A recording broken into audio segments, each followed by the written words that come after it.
welcome to this week's edition of World Crisis Radio. This is Webster Tarpley speaking to you from Washington, D.C. So with this being the economic situation, as we've just laid it out, what is now the main threat?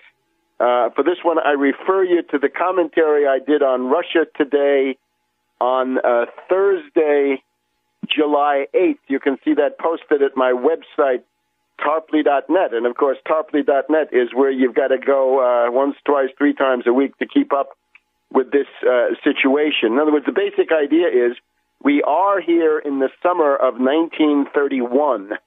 The Austrian banking system has blown up in May of 1931. The Kreditanstalt of Vienna blew up. That, of course, is Greece, Spain, Portugal. I don't want to use this word, but what these hedge fund hyenas call pigs. Well, they're hedge fund hyenas, I guess. That explains it.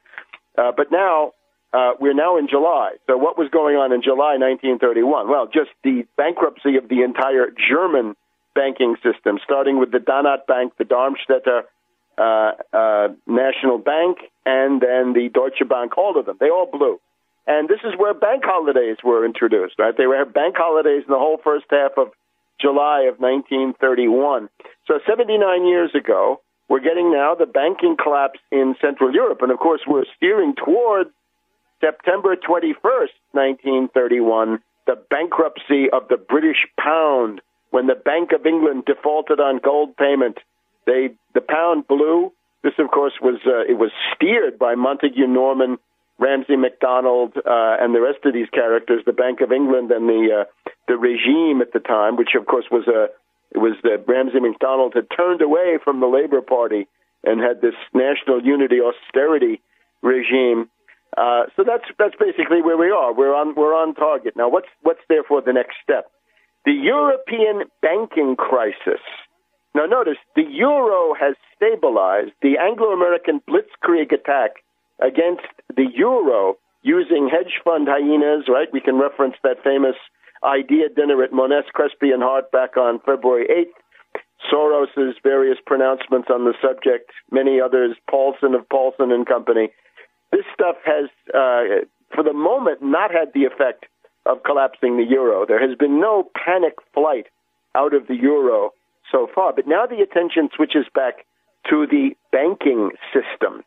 We are now in the midst of what are called the stress tests of the European banks. That is to say, Trichet of the European Central Bank has introduced a series of stress tests. Now, what are these? They are, in short, a public relations stunt. The model for these things comes from Tiny Tim TurboTax Geithner, the tax cheat, who did, along with helicopter Ben Bernanke, they did a series of stress tests of U.S. banks slightly more than a year ago. They were complete frauds. They came up with basically the idea that some of these banks needed some capital, but basically it was going to be fine. A couple of them, sold some stock. Otherwise, everything hunky-dory. Naturally, as it was pointed out by a number of people, derivatives were not included. Off-balance sheet derivatives were not part of the stress test. So they were complete frauds, because what's bankrupting the banks is that $1.5 quadrillion cancerous mass of kited derivatives, the $1.5 quadrillion derivatives bubble. So what Trichet at the European Central Bank is attempting to do is to conduct his own stress test as a publicity stunt, as a public relations gimmick.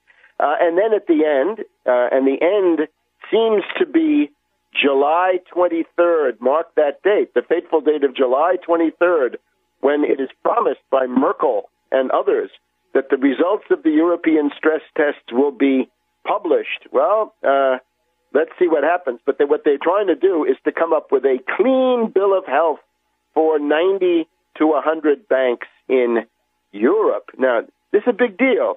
The European banking system, 31 trillion U.S. dollars equivalent, 31 trillion. That is 3 times the U.S. banking system. It's a big mass of fictitious capital over there, too.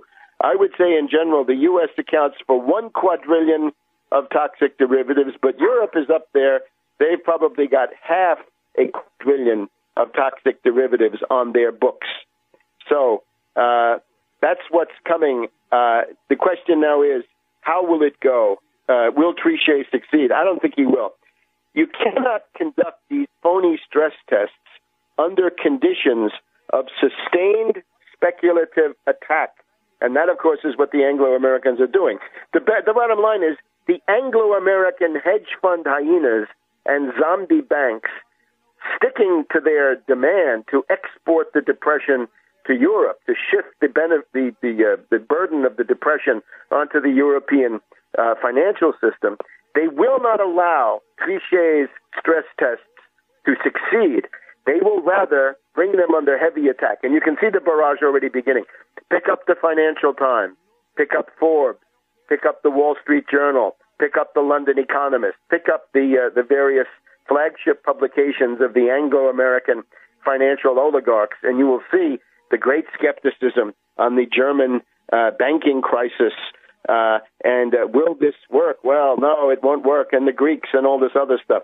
What you're getting into is the war of the dossiers, except now the war of the dossiers is the war of the lists. If you pick up these financial publications, here's what you'll find. Various zombie banks around the world are putting out lists of other zombie banks that they say are more bankrupt than they are. Let's take the example. Citibank, probably one of the most classic zombie banks in the world, with their totally depressed stock price, bailed out, I guess, 3 times by the U.S. taxpayer. Citibank puts out a list saying Commerzbank of Germany is in big trouble. Dexia, a large French bank in Paris, is in trouble, and the National Bank of Greece. So that's the Citibank list. Citibank basically says, don't look at us. We're not bankrupt. Look at Commerzbank, look at Dexia, look at National Bank of Greece. Not to be outdone, Business Insider, here, Credit Suisse, one of the, what used to be the 3 banks there in the Bahnhofstrasse of Zurich. Credit Suisse, who do they say are bankrupt? Well, German Postal Savings, the German Postbank, very stupidly privatized, worked fine as long as it was a government institution, privatized, thrown into the world of speculation and all the rest. Postbank in trouble. Now, then they switched to a bunch of banks in Greece. ATE Bank of Greece is in bad shape, according to Credit Suisse.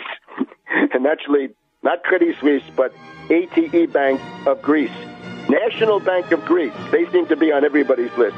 The Hellenic Postal Savings Bank, Hellenic Post Bank, the Piraeus Bank, and one of the oldest in Europe, Monte dei Paschi di Siena, the home of Mundell on various occasions, Monte dei Paschi di Siena. So that's the Credit Suisse list. You take your pick. Ultimately, most of these large banks are bankrupt